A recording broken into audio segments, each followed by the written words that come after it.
మంచిదండి. ఈరోజు దేవుని కృప వల్ల మనందరం సజీవంగా ఉండి ఆయన వాక్యాన్ని బైబిల్ గ్రంథంలో ఉన్న విషయాలను ధ్యానం చేసే అవకాశాన్ని దేవుడు మనకిచ్చాడు. దాన్ని బట్టి మనం ప్రభువుని ఎంతగానో స్తుతించాలి. అయితే ఈరోజు మన టాపిక్ ఏంటి అని అంటే బైబిల్ గ్రంథంలో ఉన్నటువంటి ఒక నలుగురు ప్రవక్తల గురించి మనం తెలుసుకోవాలి అనేది టాపిక్. ఇన్ఫ్యాక్ట్ మనకున్నటువంటి టైంలో ఈ నలుగురు గురించి కొంచెం వివరంగా తెలుసుకునేటువంటి ప్రయత్నం చేస్తాం. అందులో మొట్టమొదటిగా మనం తెలుసుకోవాల్సింది ఏంటి అని అంటే ఈ ప్రవక్తలు ఒక నలుగురు గురించి మనం చూస్తూ ఉన్నాం. అసలు ప్రవక్త అంటే ఎవరు? ప్రవక్త అంటే ఎవరు? ప్రవక్త ఏం చేస్తాడు? లేదా ప్రవక్త యొక్క పరిచర్య ఏంటి అనే విషయాన్ని మనం చూస్తే క్రొత్త నిబంధనలో చాలామందికి తెలిసిన మాట కాబట్టి జస్ట్ నేను మాట జ్ఞాపకం చేస్తున్నాను. క్రొత్త నిబంధన గ్రంథంలో మనకి పరిచర్య గురించినటువంటి ఒక 5 ఫింగర్స్ మినిస్ట్రీ అనేది మనకి చూపించబడింది. సంఘ క్షేమాభివృద్ధి కోసం దేవుడు కొంతమందిని ఏర్పాటు చేశాడు. అందులో ఎవరెవరు ఉన్నారు అని అంటే అపోస్తులు ఉన్నారు, దాంట్లో సంఘ కాపరులు ఉన్నారు, దాంట్లో స్వార్థికులు ఉన్నారు, అందులో ప్రవక్తలు ఉన్నారు, అలాగే ఉపదేశకులు కూడా ఉన్నారు. సంఘ క్షేమం అభివృద్ధి కోసం దేవుడు ఏర్పాటు చేసినటువంటి వారు వీళ్ళందరూ కూడా. అయితే ఎవరెవరు పోర్షన్ ఏంటి అనేది ఒకసారి మొదట మనందరికి ఒక క్లారిటీ రావాలి.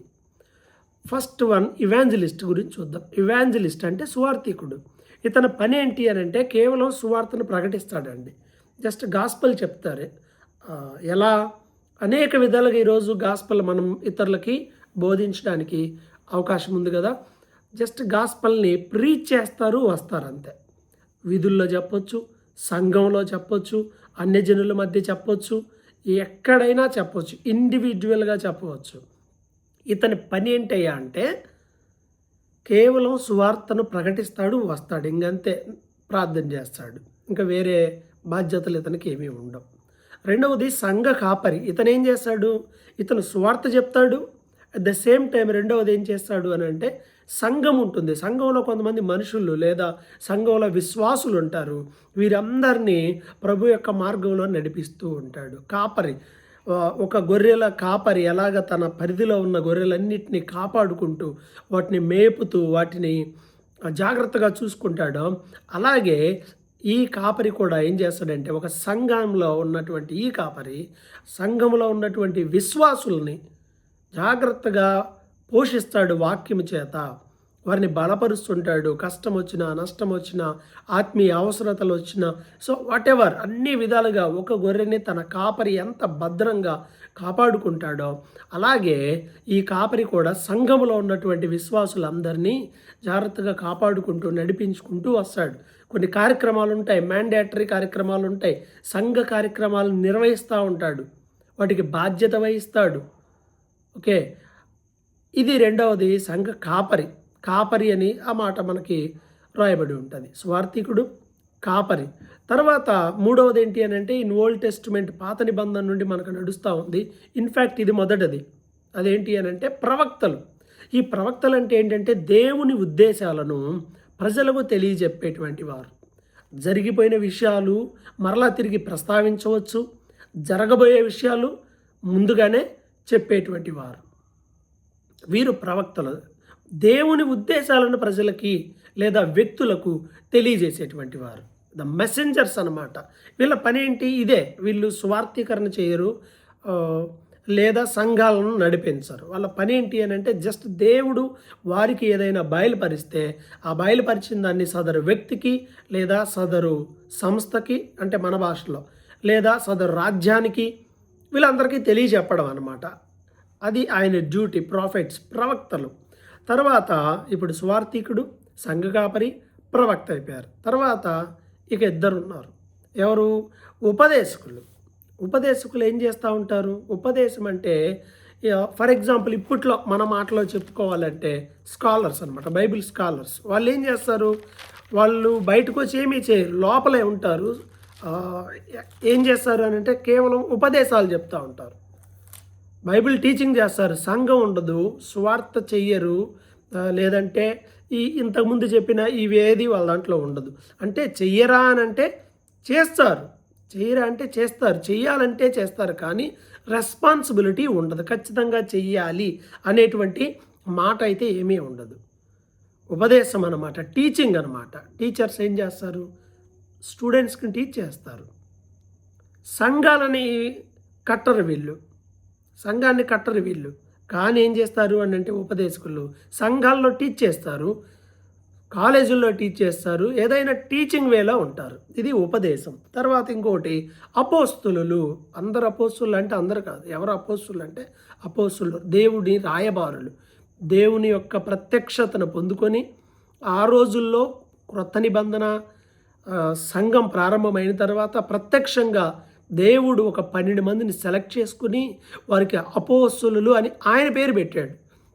ఆ తర్వాత పౌలు గారు వచ్చాడు, ఆయన కూడా అపోస్తులుగా లెక్కించబడ్డాడు. ఆ తర్వాత తిమోతి, తర్వాత ఇంకా చాలామంది సేవకులు పరిచయం చేసిన వాళ్ళు ఉన్నారు. వారు అపోస్తులుగా సంఘం వారికి గుర్తింపించింది. అయితే ఇప్పుడు అపోస్తులు అందరూ అపోస్తుల, అందరూ ప్రవక్తల, అందరూ కాపరుల, అందరూ స్వార్థికుల, అందరూ ఉపదేశకులు అంటే కాదు. నీ పనిని బట్టి నువ్వు అది. కొంతమంది మనం చూస్తూ ఉంటాం అపోస్తులు అని పెట్టుకుంటూ ఉంటారు. అంటే దేవుని రాయబారులు అండి, దేవుని చేత పంపబడిన వారం అండి, అందుకే పెట్టుకున్నాము అని అంటారు. అలా అయితే అందరూ అపోస్తులు ఏది? దేవుని యొక్క పిలుపు పొందుకొని ముందుకు వచ్చిన అందరూ అపోస్తులే అవుతారు మరి.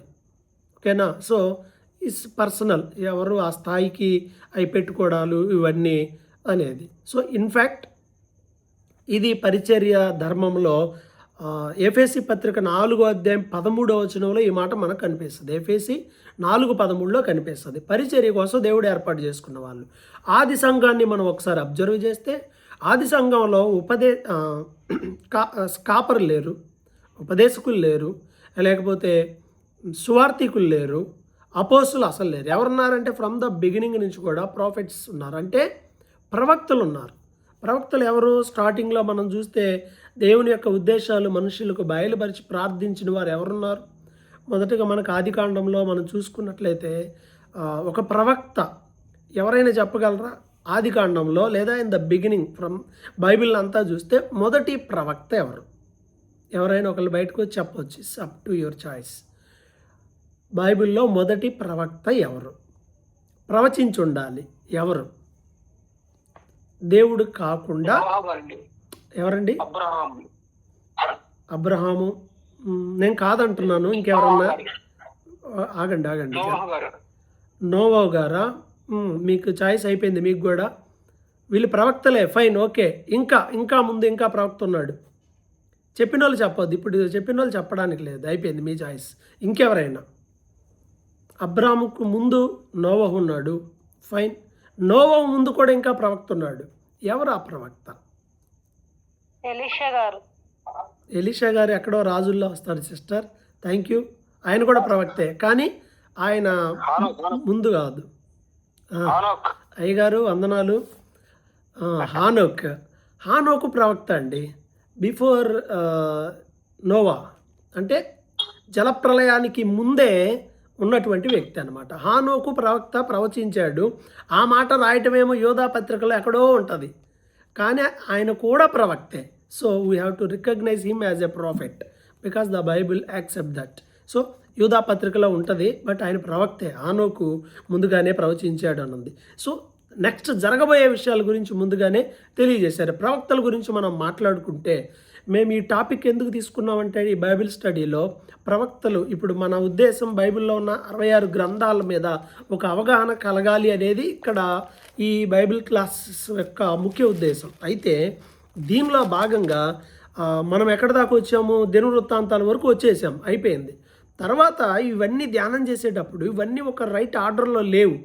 ఐ మీన్ కాలాన్ని బట్టి రాయలేదు ఇవి, వీటిని వాటి రూపాన్ని బట్టి రాశారంటే చరిత్ర గ్రంథాలన్నీ ఒక చోట, కావ్య గ్రంథాలన్నీ ఒక చోట, పెద్ద ప్రవక్తలు అంటే పెద్ద చిన్న అని కాదు, కానీ ఎక్కువ ప్రవచనాలు చెప్పినటువంటి పెద్ద ప్రవక్తల బుక్స్ ఒక పక్కన, చిన్న చిన్న మాటలు కలిగినటువంటి ప్రవక్తలన్నీ ఒక పక్కన, ఇలా పెట్టాడు. సో ఈ ఆర్డర్ అనేది మిస్ అవ్వకూడదన్న ఉద్దేశంతో ప్రవక్తల గురించి మనం ధ్యానం చేద్దాం. వరుసగా అసలు బైబిల్లో ప్రాఫిట్స్ ఎవరున్నారో చూసుకుంటూ సమయాన్ని బట్టి, కాలాన్ని బట్టి ఎవరున్నారో వారి గురించి ఇన్ఫర్మేషన్ ఇవ్వడం అనేది ఇక్కడ మా ఉద్దేశం. అందుకే ఆదికాండంలో మనం చూస్తే ప్రవక్త అయినటువంటి హానోకు ఉన్నాడు. ఎక్కడున్నాడండి ఆయన? ప్రవక్త అని ఎక్కడుంది? ఆయన ఏం ప్రవచనం చెప్పారు అని అంటే ఇన్ఫ్యాక్ట్ అక్కడ ఒక పుస్తకమే ఉండింది. యూదా పత్రిక చూస్తే బైబిల్ గ్రంథంలో యూదా పత్రిక ప్రకటన గ్రంథానికి వెనకే ఉంటుంది. ఒకే ఒక అధ్యాయం ఉంది అందులో. యూదా పత్రిక ఒకే ఒక అధ్యాయం ఉంది. ఇందులో 14వ వచనం అన్నమాట. ఆదాము మొదలుకొని 7వ వాడైన హానోకు కూడా వీరిని గూర్చి ప్రవచించి ఇట్లా నేను ఆయన ప్రవచనం ఇక్కడ ఉంది. కాబట్టి ప్రియమైన వారలారా, ఇది హానోకు గ్రంథం కూడా ఉండింది సపరేట్గా. బైబిల్ గ్రంథంలో అయితే జస్ట్ ఇది మాత్రమే మెన్షన్ చేశారు. మనకి చాలా పుస్తకాలు ఉన్నాయి, చాలా గ్రంథాలు ఉన్నాయి. సో ఇక్కడ హానోకు ప్రవక్త ఆయన దేని గురించి ప్రవచించాడంటే ఈ భక్తిహీనుల కొరకు జరగబోయేటువంటి ప్రళయం గురించి ఆయన ముందుగానే ప్రవచించాడు. ఇంకా ఇన్ఫ్యాక్ట్ చూడండి 15లో ఏమనుంది అని అంటే, ఇదిగో అందరికీ తీర్పు తీర్చడానికి వారిలో భక్తిహీనులందరూ భక్తిహీనముగా చేసిన వారి భక్తిహీన క్రియలన్నిటిని గూర్చి, భక్తిహీనులైన పాపులు తనకు విరోధముగా చెప్పిన కఠినమైన మాటలన్నిటి గూర్చి వారిని ఒప్పించుటకు ప్రభువు తన వేవేల పరిశుద్ధుల పరివారముతో వచ్చెను. చూసారా ఎంత గొప్ప ప్రవచనం! ఎప్పుడు 1000 సంవత్సరాల క్రితం అబ్రాహాముకు ముందు నోవహుకు ముందే ఓ ప్రవచనం చెప్పాను కదా. ప్రవక్తల కాలం అది. ప్రవక్తలు నడుస్తూ చక్కగా ఇవి చెప్తూ ఉన్నారు. ఆ తర్వాత నోవహు, అలాగే ఇంకా బ్రదర్ చెప్పినట్టు అబ్రహాము, వీళ్ళందరి ద్వారా దేవుడు అనేకమైన మాటలు చెప్పించాడు, ప్రవచనాలు. యాకోబు ఉన్నాడు, ఆయన ఏం ప్రవక్త కాదు, కానీ దేవుని దర్శనాన్ని బట్టి ప్రవచించాడు కదా. ఆయన కూడా తన బిడ్డల నిమిత్తమై, వారి వంశాల నిమిత్తమై ఆయన మాట్లాడినటువంటి మాటల్లో నెరవేర్పు జరిగింది. అలాగే నిర్గమకాండంలో మనం చూసినట్లయితే ఒక గొప్ప ప్రవక్తున్నాడు. ఆయన ఎవరయ్యానంటే మోషే is the best leader in the Bible. గొప్ప నాయకుడు ఆయన, దేవుడు ఏర్పాటు చేసిన నాయకుడు మాత్రమే కదా, ఆయన ప్రవక్త. దేవుని యొక్క ఉద్దేశాలు ఆయనకు బయలుపరచబడ్డాయి. ఇన్ఫ్యాక్ట్ అహరోని కంటే ముందుగానే దేవుణ్ణి తెలుసుకున్నటువంటి వ్యక్తిగా మనకు కనిపిస్తున్నాడు. మోషే గొప్ప ప్రవక్త, దాంట్లో తిరిగే లేదు ఇక. దెన్ నెక్స్ట్ ఆయన గురించి మనం మాట్లాడుకున్నాం ఆల్రెడీ నిర్గమకాండం వచ్చినప్పుడు. సో ఆ తర్వాత మనం చూసినట్లయితే కొంతమంది ప్రవక్తలను దేవుడు మోషే తర్వాత కాలంలో, యెహోషువ కాలంలో అంత ఫైన్ అలా జరిగిపోయింది. అలా జరిగిపోయిన తరువాత కొంతమంది ప్రవక్తలను దేవుడు ఏర్పాటు చేసుకున్నాడు. ఈ ప్రవక్తలు ఏం చేశారంటే ఎస్పెషల్గా న్యాయాధిపతుల కాలంలో ఏం జరిగిందంటే, వారు దేవుని వాక్యానికి విరోధంగా ఉన్నప్పుడు, దేవుడు మరలా వారితో మాట్లాడాల్సిన అవసరం వచ్చినప్పుడు కొంతమంది మనుషులను దేవుడు ఏర్పాటు చేసుకున్నాడు. న్యాయాధిపతులు ఉన్నారు కొంతమంది ఇక్కడ. న్యాయాధిపతులతో దేవుడు మాట్లాడడం మనం చూస్తాం, ప్రవచించడం మనం చూస్తాం. ప్రవక్తి అంటే స్త్రీలను ప్రవక్తి అంటారు, పురుషుల్ని ప్రవక్త అని అంటారు. సో న్యాయాధిపతుల్లో మనం చూసినట్లయితే ఇక్కడ మనకి ప్రవక్తిగా మనకు కనిపిస్తుంది, దెబోరా కనిపిస్తుంది. ఇప్పుడు చాలామంది ఏంటంటే పిచ్చి సిద్ధాంతాలు, సంఘంలో స్త్రీలు మాట్లాడకూడదు అనే ఒకే ఒక మాటను పట్టుకొని ఇక ఏయో చేస్తా, అసలు మాట్లాడకూడదు, పాటలు పాడకూడదు, గట్టిగా ప్రార్థన కూడా చేయకూడదు వాళ్ళు అన్నారు. న్యాయాధిపతుల గ్రంథంలో ప్రవక్తి ఉండింది, ఆమె దెబోరా. మనం అవి చూడొచ్చు. సో అందరికీ తెలిసినవే. నా ముందు చెప్పాల్సినవి మాటలు ఎక్కువ ఉన్నాయి కాబట్టి నేను కొంచెం ఎక్కువగా వీటి గురించి మాట్లాడలేకపోతున్నాను. దెబోరా ప్రవక్త గురించి మనకి న్యాయాధిపతుల గ్రంథంలో 4వ అధ్యాయం 4వ వచనంలో వెరీ క్లియర్గా ఉంది. ఆమె ప్రవక్తి అని ఉంది అక్కడ. దేవుని ఉద్దేశాలను, దేవుని చిత్తాలను తెలియజేసేటువంటి వ్యక్తిగా కనిపిస్తుంది. ఇంకా కొంతమంది మనకు కనిపిస్తారు. ఆ తర్వాత ఇంకా ఫేమస్ చెప్పుకోవాలి అని అంటే న్యాయాధిపతుల తర్వాత రూతు, తర్వాత సమూయేలు. ఈయన ఒక పెద్ద ప్రవక్త. బైబిల్ గ్రంథంలో ఉన్న టాప్ 3 పర్సన్స్ని, ప్రొఫెట్స్ని పక్కన పెడితే ఫస్ట్ పర్సన్ ఎవరంటే మోషే. సెకండ్ పర్సన్ ఎవరయ్యంటే సమూయేలు. థర్డ్ పర్సన్ ఎవరయ్యారంటే దానియేలు. ఇది నా మాట కాదు, బైబిల్ మాటే.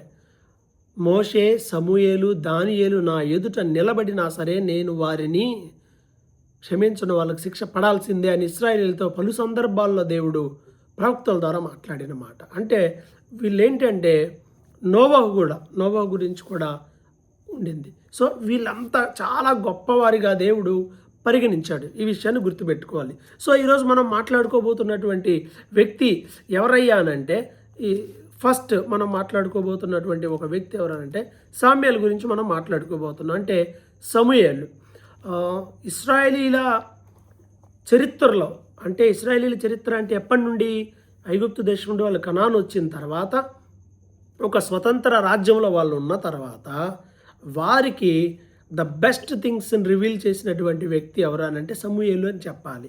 సమూయేలు, ఈ సమూయేలు గురించి మనకు తెలియాలి అని అంటే సమూయేలు గ్రంథంలో మన మొదటి అధ్యాయంలోనే వీళ్ళ గురించి రాయబడి ఉంటుంది. ఎఫ్రాయిము మన్యంలో ఎల్కానాకు అలాగే హన్నాకు పుట్టినటువంటి వ్యక్తియే ఈ సమూయేలు అనేటువంటి విషయాన్ని మనము జాగ్రత్తగా గ్రహించాలి. ఈ శామ్యూల్ ఎక్కడి నుండి వచ్చాడు అని అంటే ఇతడు లేవి వంశానికి చెందినవాడు. మిగతా దేని నుండి వచ్చినవాడు. కొంతమంది ఎఫ్రాయిం మన్యం అని ఉంది కదా, ఎఫ్రాయిము వాడు అని చెప్పేసి అనుకుంటూ ఉంటారు. బైబిల్ ఏం చెప్తుంది అంటే 1వ దినవృత్తాంతాల గ్రంథము 6వ అధ్యాయం 33 నుండి 38 వచనాలను మనం చూస్తే మనకు కనిపిస్తుంది. అలాగే 1వ అధ్యాయం 1వ వచనంలో సమూయేలు గ్రంథంలో కూడా మనకి ఈయన గురించినటువంటి డేటా కనిపిస్తుంది. ఆ తర్వాత ఇతని చివరి న్యాయాధిపతి, అలాగే ప్రవక్త, ఇశ్రాయేలీలకు చెప్పబడిన ప్రవక్తల్లో మోషే తర్వాత ఇలాంటి గొప్ప ప్రవక్త ఆ తర్వాత లేరనే చెప్పాలి. అంత గొప్ప ప్రవక్తగా ఈయన పరిగణించబడ్డాడు. తర్వాత ఈ ప్రవక్త అయిన సమూయేలు జన్మ చాలా డిఫరెంట్, చాలా గొప్పది, ఉన్నతమైనది. It's a plan of God. దేవుని యొక్క ఉద్దేశాలు లేదా దేవుని యొక్క చిత్తం అనేది చాలా పర్ఫెక్ట్గా ఇందులో డిజైన్ చేయబడింది. ఆలస్యమైంది. బిడ్డలు లేరని బాధపడుతున్న ఆ తల్లికి దేవుడిచ్చినటువంటి ఒక గొప్ప వరపుత్రుడు, నాజీరు చేయబడినవాడు కూడా. నాజీరు చేయబడ్డాడు శామ్యూల్, నాజీరు చేయబడినటువంటి వ్యక్తి. సో నాజీర్ అంటే మీకు తెలుసు, సంసోన్ నాజీరు చేయబడిన వాడే. ఇన్ఫ్యాక్ట్ సమూయేలు నాజీరు చేయబడినటువంటి వ్యక్తిగా మనం చూస్తూ ఉన్నాం. అయితే ఆయన జన్మ ఇది ఏంటి, దేవుడు ఆమె ప్రార్థన విని అనుగ్రహించాడు. ఆమె మందిరంలో అతన్ని అప్పగించింది. చక్కగా పెరిగాడు, మందిరంలో పెరిగాడు. ఎలాంటి పరిస్థితుల్లో పెరిగాడు అంటే మందిరంలో అంతా ఎలాంటి వాళ్ళు ఉన్నారంటే ఏలీ పిల్లల మధ్య పెరిగాడు. ఏలీ పిల్లలు ఎంత దుర్మార్గులంటే పాస్టర్ల పిల్లలు అనంటే భయపడేలా చేసినటువంటి రికార్డ్ ఎవరిదయ్యానంటే వీళ్ళదే, ఈ అయ్యగారు వాళ్ళదే. ఏలీ పిల్లలు పేరుకి దేవుని సేవకుల పిల్లలు, కానీ ఎంత దౌర్భాగ్యంగా జీవించారు. మందిరానికి వచ్చేటువంటి ఆడపిల్లల్ని చెడగొట్టడం, బలులు అర్పించేటప్పుడు ఒక టైం వరకు వెయిట్ చేసి వాళ్ళకి ఇచ్చేది వాళ్ళకి ఇస్తారు. అది ఇచ్చేదాకా ఆగకుండా వెళ్ళి అది ఉడికినా ఉడకపోయినా పచ్చిది కూడా తీసుకొని వెళ్ళి ఇష్టానుసారంగా లాక్కోవడం, ఇలాంటి నిత్యమైన పనులు చేశారు. దేవునికి కోపం వచ్చింది. దేవుడు వారిని చంపదలిచాడు, వాళ్ళు చంపేశాడు. ఇంకా అంతే. ఇలాంటి దుర్మార్గులైనటువంటి వారి మధ్యలో ఏలీ దగ్గర ఉండి, మందిరంలో ఉండి దేవుని స్వరాన్ని విన్నవాడు, దేవుడు పేరు పెట్టి పిలిచినటువంటి ఒక గొప్ప ప్రవక్త సమూయేలు అని మరలా దేవుడు ఆయనతో మాట్లాడి ఆయన్ని పిలిచాడు. ఎప్పుడు అనంటే బాలుడుగా ఉన్నప్పుడే, చిన్నప్పుడే, అసలు కనీసం ఎవరు పిలిచారో తెలియనటువంటి అమాయకమైన వయస్సులోనే దేవుని యొక్క స్వరాన్ని విన్నటువంటి ఒక గొప్ప వ్యక్తి సమూయేలు అని చెప్పవచ్చు. ఈయన స్టోరీ అంతా మనకు సమూయేలు గ్రంథం, మొదటి సమూయేలు గ్రంథంలో కనిపిస్తుంది. వాళ్ళ అమ్మ తీసుకొచ్చి మందిరంలో అప్పగించింది. మందిరంలో పెరిగాడు, దేవుని స్వరాన్ని విన్నాడు, ఏలీ దగ్గర పరిచర్య చేశాడు. ఈరోజు పిల్లలు గొప్పవాళ్ళు అవ్వాలనుకుంటున్నారు, కానీ మందిరానికి ఎప్పుడు వస్తారు? ఆదివారం తప్ప ఇంకా అడ్రస్సే ఉండరు. ఎలా అవుతారు? పరిచర్యలో గొప్పవాళ్ళు అవ్వాలంటే ఎక్కడికి వెళ్ళి బైబిల్ ట్రైనింగ్ చేసి వచ్చి కావాల్సినంత నాలెడ్జ్ సంపాదించి నేను కూడా పాస్టర్నే అని అంటే రైట్, ఓకే, ఫైన్, నువ్వు నేర్చుకున్నది మంచిదే, గొప్పదే కావచ్చు. నీ దగ్గర ఉండాల్సింది ఏంటంటే శిష్యత్వం, పరిచర్య ఉండాలి. సంఘంలో లోబడి నేర్చుకోవాల్సినవి కొన్ని ఉంటాయి, అవి నేర్చుకోవాలి. జ్ఞానం ఉప్పొంగ చేస్తుంది. నువ్వు నాలెడ్జ్ నేర్చుకుంటే నువ్వు ఉప్పొంగుతావు తప్ప నీకు పరిచర్య లేకపోతే నీకేం తెలియదు. సేవకుల దగ్గర నేర్చుకోవాలి. నువ్వు నేర్చుకున్నా సరే సేవకుల దగ్గర పరిచర్య చేస్తూ నువ్వు చేయాల్సింది కూడా చేయాలి. అట్ ద సేమ్ టైం అక్కడికి వెళ్ళొద్దు అనేది నా ఉద్దేశం కాదు, వెళ్ళాలి, నేర్చుకోవాలి, తప్పేం లేదు. కానీ సంఘంలో ఉన్నటువంటి అనుభవాలు, సంఘ పరిచర్య వేరు, ట్రైనింగ్ కొన్ని వేరు. ఇప్పుడు కొన్ని సంఘాల్లో ట్రైనింగ్లో అవి ఇవి అన్నీ ఇస్తున్నారు, పరిచర్య ఇస్తున్నారు, అట్ ద సేమ్ టైం ఇవి కూడా ఇస్తున్నారు. గుడ్, అలాంటి వాళ్ళు గొప్పవారుగా ఉంటారు, అందులో ఏ విధమైనటువంటి డౌట్ లేదు. అండ్ దెన్ తర్వాత మనం చూసుకున్నట్లయితే ఒకటి కనిపిస్తుంది. అది ఏంటి అంటే ఈ సమూయేలుని దేవుడే ప్రవక్తగా అభిషేకించాడు. ఎవరున్నారు? ఆయన ప్రవక్తగా దేవుడే చేశాడు. ఎందుకంటే ఆయన చెప్పిన మాటలన్నీ జరిగినాయి. ప్రవక్త అంటే ఊరికేవో 4 మాటలు చెప్పడం కాదు, చెబితే జరగాలంతే. ఈ మధ్య చాలామంది ప్రవచిస్తూ ఉన్నారు, చెప్పనా? చాలా పెద్ద పెద్ద కామెడీ ప్రాఫిట్స్ ఉన్నారు, కానీ వాళ్ళ పెద్ద పెద్ద సేవకులుగా ఈరోజు కూడా పరిగణింపబడుతూ ఉన్నారు. ఎగతాళి తప్ప ఏముండదు, దేవుని నామానికి అవమానకరంగా ఉండడం తప్ప ఏమీ ఉండనటువంటి పరిస్థితులండి. చాలా అంటే చాలా దుమారం లేపుతుంటాయి. ఏంటి నీ ప్రవచనం? పనికిమాలిన మాటలన్నీ చెప్పి ప్రవచనాలు అని చెప్తారు, పిచ్చి మాటలు చెప్పి ప్రవచనాలు అని చెప్తారు. ఇప్పుడు ఈ గ్రూప్లో ఇప్పుడు మనం వాక్యం వింటున్న వారు ఉన్నారు, గ్రూప్లో ఉన్నారు, చాలామంది నిరుద్యోగంతో బాధపడుతున్నారు. దేవుడు మీకు ఉద్యోగాలు ఇవ్వబోతున్నాడు, కొట్టండి చప్పట్లో. బగలు కొట్టేవాళ్ళు లేకపోతే సరే. వీళ్ళకి కూడా బుద్ధి లేదు, బాధుడు. దేనికి? ఎవడు చెప్పాడు? ఎవరికి వచ్చిద్ది? ఎప్పుడు వచ్చిద్ది? దేంట్లో వచ్చిద్ది? చెప్పగలరా? ఏం లేదు. ఇప్పుడు 20 మంది, 30 మందో, 50 మందో గ్రూపులో ఉంటే అక్కడ నిరుద్యోగులు ఉంటారు, బాధపడే వాళ్ళు ఉంటారు, కుటుంబ సమస్యలు కలిగిన వాళ్ళు ఉంటారు, కన్నీరు ఉన్న వాళ్ళు ఉంటారు. ఇప్పుడు సేవకుల మధ్యలో కూడా నువ్వు బాధపడుతున్నావా, దేవుడిని బాధ తీరుస్తాడు, నేను ప్రవచిస్తున్నానంటే ప్రతి సేవకుడు కూడా ఓకే నా గురించే అని కూడా అనుకుంటాడు. ఎందుకంటే ప్రతి ఒక్కరికి దుఃఖం ఉంటుంది, బాధ ఉంటుంది, అవసరత ఉంటుంది, ఆర్థిక ఇబ్బంది ఉంటుంది, ఇవన్నీ ఉంటాయి. ఐడెంటిఫై అనేది చాలా సర్టనిటీ అనమాట, ఖచ్చితత్వం ఉండాలి నీ ప్రవచనంలో. వీళ్ళు చెప్పాడు 2 చెవులు గింగురుమనే కీడు రాబోతుంది అని ఏలీకి సమూయేలు ద్వారా దేవుడు చెప్పాడు. నువ్వు నీ పిల్లల్ని ఎక్కువ చూస్తున్నావు నాకన్నా, వాళ్ళు తప్పు చేసినా సరే నువ్వు ఏ మాత్రం పట్టించుకోవడం లేదు అని చెప్పి చాలా. అభిషేక్ నీది మ్యూట్ చేయాలి, బాగా డిస్టర్బెన్స్ అవుతుంది.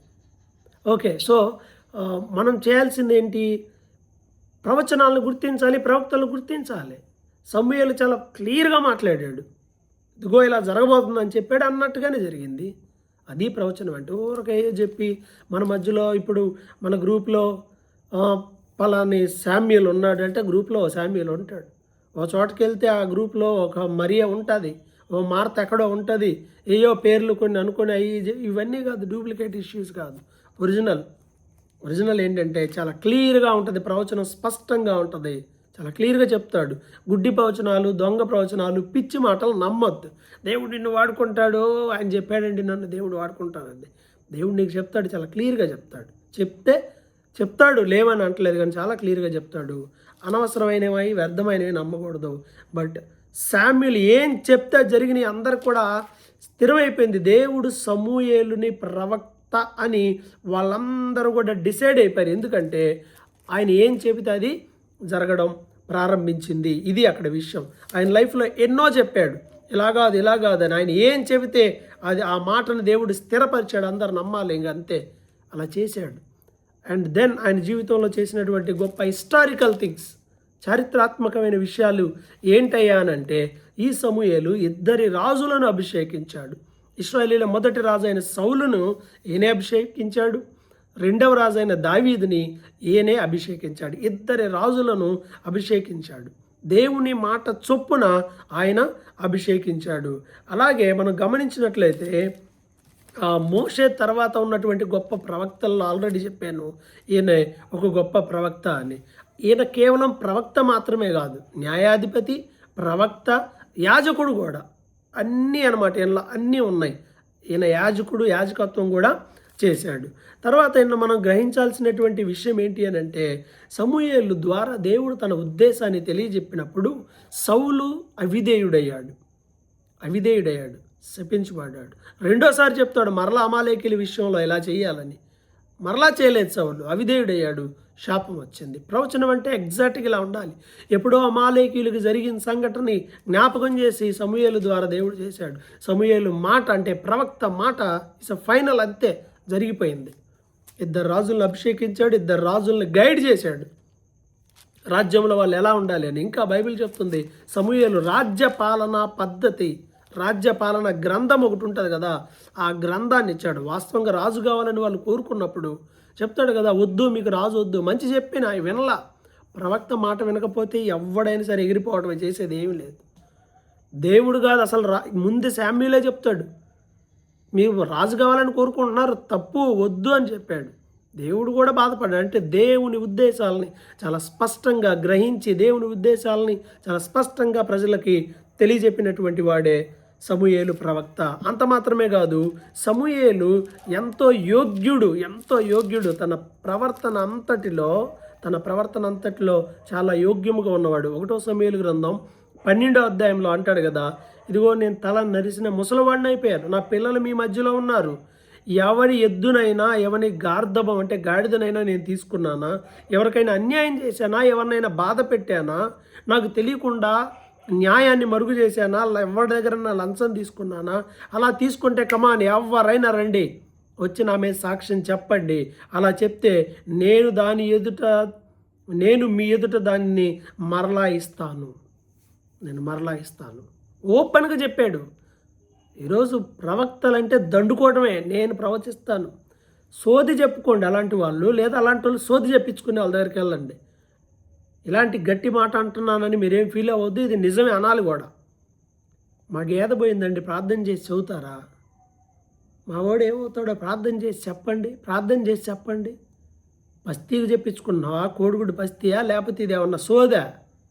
దేవుని ప్లాన్ ఉంటే చెప్తాడు, నువ్వేం కంగారు పడాల్సిన అవసరంలా. కొంతమందికి ఇవి కావాలి, మాకు చెప్పండి ప్రార్థన చేసి. ఏం చెప్పేది?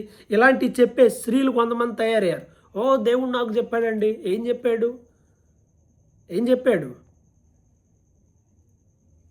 మోసం, మనుషుల్ని మోసం, డబ్బు డబ్బు డబ్బు. ఇదిగో నాకు దేవుడు చెప్పాడు, ఎంత డబ్బులు ఇవ్వమన్నాడు, ఇన్ని వారాలు ప్రార్థన పెట్టమన్నాడు, అన్ని వారాలు. నాకు చెప్పండి అలాంటి వాళ్ళు ఉంటే, నేను పెడతా 10 కాదు 20 వారాలు పెడతాను, చూద్దాం. దొంగ మాటలు చెప్పేవాళ్ళు అంటే మంచి వాళ్ళు కూడా ఉన్నారు, వాళ్ళని నేనేమన్నా, ఫైన్. దొంగలు ఎక్కువైపోయారు.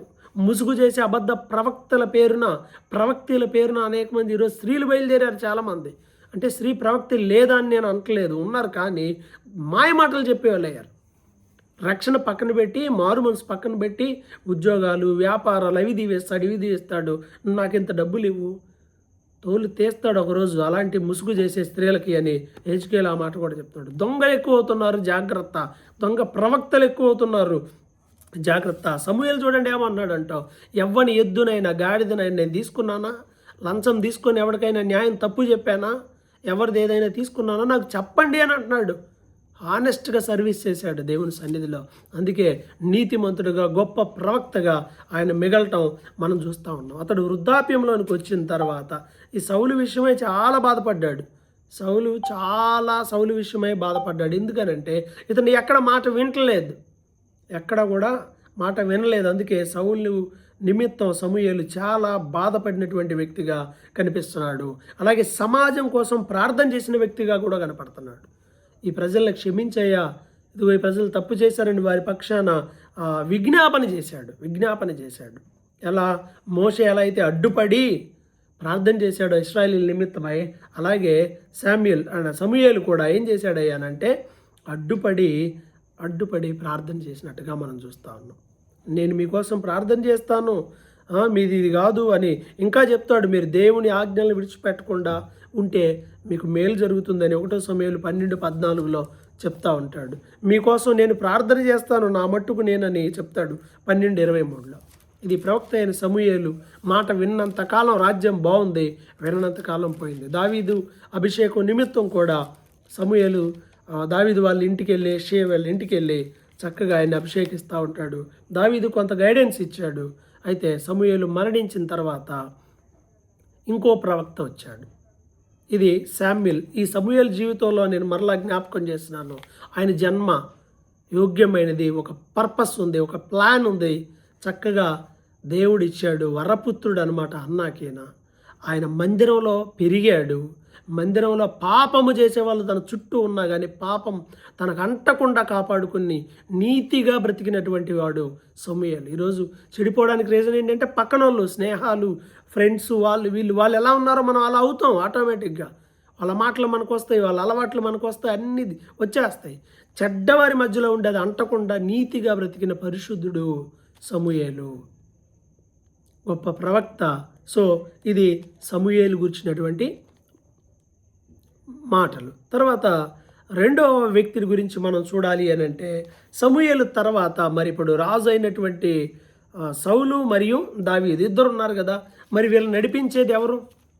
ప్రవక్త అయిన సమూయేలు మరణించాడు. ఇంకోటి ఏంటంటే ఆయన మరణించిన తర్వాత మనకు బైబిల్లో ఎండింగ్లో ఏమని ఉంటుంది అని అంటే, ఎండింగ్లో మనం చూసినట్లయితే 2 సమూయేలు గ్రంథం లాస్ట్లో చనిపోయిన తర్వాత అక్కడ మరి వచ్చారు కదండి. ఒకటో సమూయేలు గ్రంథం చివరిలో చాలామందికి ఇదో డౌట్ ఉంటుంది. 28వ అధ్యాయంలో సౌలు కర్ణపిశాచం ద్వారా వెళ్ళి ఒక ఆమె దగ్గరికి వెళ్ళిపోతే అక్కడ ఒక వ్యక్తి, ఒక ముసలివాడు పైకి వచ్చాడంటే సౌలు చూసి సమూయేలుని నమస్కారం చేయడం, సమూయేలు అలా మాట్లాడటం అన్నీ ఉంటుంది. సో ఇక్కడ ఇది జనరల్గా ఎవరైనా చదివితే వచ్చింది సమూయేలు కదా అని అర్థమయ్యేలా ఉంటుంది. కానీ చనిపోయిన ఒక వ్యక్తి కర్ణపిశాచి ఇలా పిలిపించుకొని చేయటం అనే శక్తి వారికి లేదు. ఆయన సమూయేలు కాదు. వారికి అలా కనపడ్డారు కానీ ఆయన కాదు. మరి సమూయేలు చెప్పింది జరిగింది కదండి అని అంటారు. ఆత్మ చెప్పింది జరిగిందంటే యుద్ధం వాడికి ఆల్రెడీ డిసైడ్ అయింది. చావు అనేది ఆల్రెడీ ముహూర్తం వచ్చిన చచ్చిపోయే వాళ్ళకి మరణదూతలు కనపడతారు, దేవదూతలు కనపడతారు అంటారే, అట్లానే తప్ప ఇట్స్ నాట్ ఎ ఫ్యాక్ట్. ఇది వర్షను అయితే ఇక్కడ జనరల్గా చదివితే మాత్రం అది అర్థం కాదు. ఇన్ జనరల్గా చదివితే ఇలానే అనుకుంటారు. అలా కాదు, ఎవరికి ఒక కర్ణపిశాచి చెప్తే సమూయేలు లాంటి ప్రవక్త వస్తాడా, ఇప్పుడు మరి మనం పిలిస్తే కూడా రావాలిగా, లేదా ఆ రోజు దేవుడు అనుమతించాడు అని కొంతమంది మాట్లాడే వాళ్ళు కూడా ఉన్నారు. ఎవరు ఏ వర్షన్ తీసుకున్నా సమూయేలే వచ్చాడు అనుకుందాం, సమూయేలే దేవుడు పంపించాడు అనుకుందాం, వచ్చాడు అని అనుకుందాం. దానివల్ల మన ఆత్మీయ జీవితానికి ఇప్పుడు వచ్చిన నష్టం ఏమీ లేదు.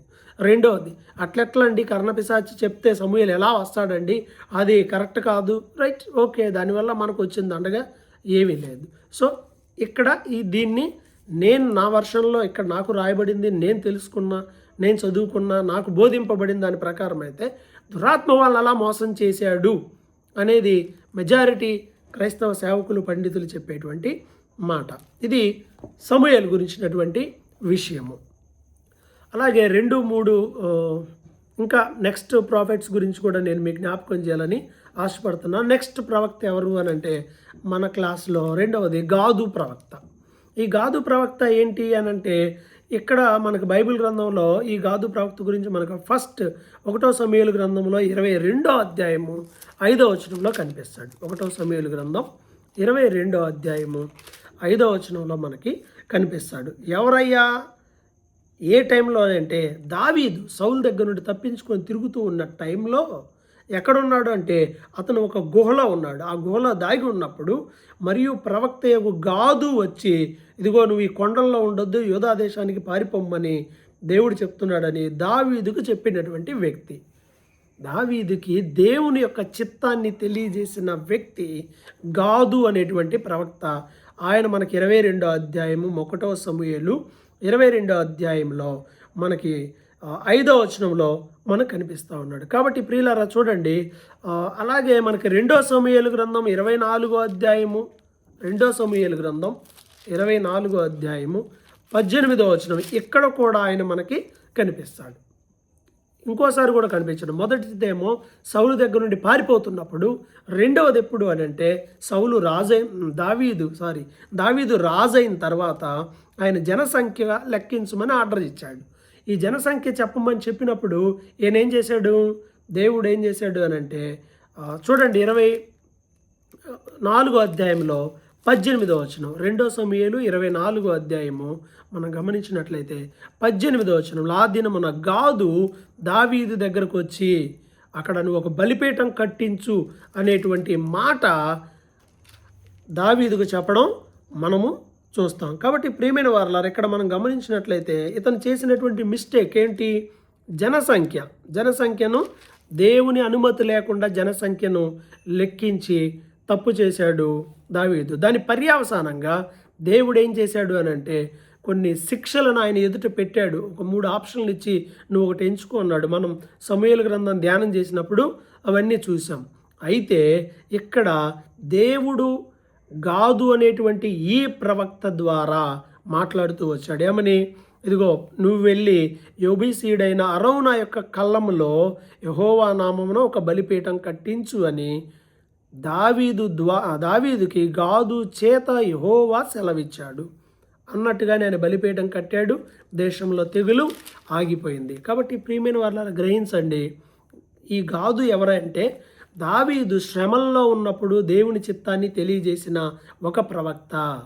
అంత మాత్రమే కాదు, రాజయ్యి ఆయన ఒక పెద్ద పొరపాటు చేసి దేశంలో ఆ రోజు వచ్చినటువంటి తెగులు దాదాపు ఒక 70,000 ఒక్క రోజే 70,000 మంది చనిపోయారు తెగులతో రాజ్యంలో, దావీదు చేసిన ఒక చిన్న పొరపాటుకి.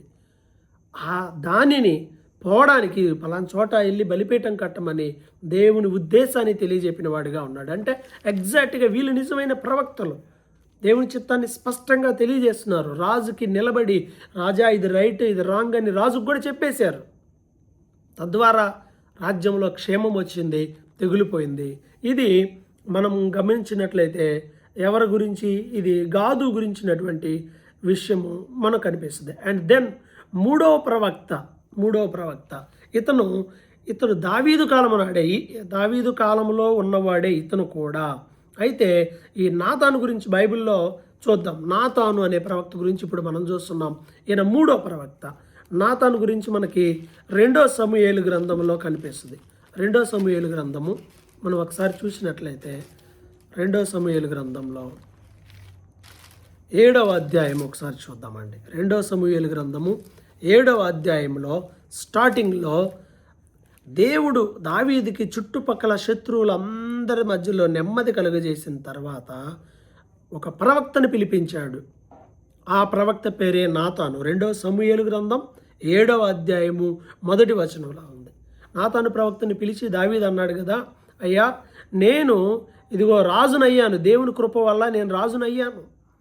నేనేమో రాజనగర్లో ఉంటున్నాను, మందిరమేమో అది మందసమేమో అలా ఉంటుంది. సరే ఏది ఏమైనా నేను మందిరాన్ని కట్టాలనుకుంటున్నాను అని నాతాను ప్రవక్తకి తెలియజేస్తే నాతాను ఏమన్నాడో తెలుసా? నాతాను ఏమన్నాడంటే, నీకు తోచిందంతా చేయి, దేవుడు నీకు తోడుగా ఉంటాడు అని 3వ వచనంలో చెప్పాడు. చెప్పిన తర్వాత ఆయన ఇంటికి వెళ్ళిపోయాడు. ఇంటికి వెళ్ళిపోయిన తర్వాత రాత్రి దేవుని వాక్కు నాతానుకు ప్రత్యక్షమైంది. వద్దు, దావీదు కాదు కానీ అతని కుమారుడు దేవాలయాన్ని కడతాడు, సొలొమోను కడతాడని ఒక గొప్ప ఆశీర్వాదములు, దావీదుకి శాశ్వతమైన ఆశీర్వాదములు ఈ నాతాను ప్రవక్త ద్వారా దేవుడు దావీదుకు తెలియజేశాడు. నీకు పుట్టిన కుమారుడు సొలొమోను మందిరాన్ని కడతాడని, అలాగే నీ సింహాసనం స్థిరంగా ఉంటుందని, నీ రాజ్యంలో ఎవరో ఒక రాజు ఉంటాడని, అలాగే సౌలుకి నా కృప దూరమైనట్లు నా కృప మీకు మీ పిల్లలకు దూరం చెయ్యను అని, ఈ సింహాసనాన్ని స్థిరపరుస్తాను అని చాలా క్లియర్గా నాతాను ప్రవక్త ద్వారా చెప్పాడు.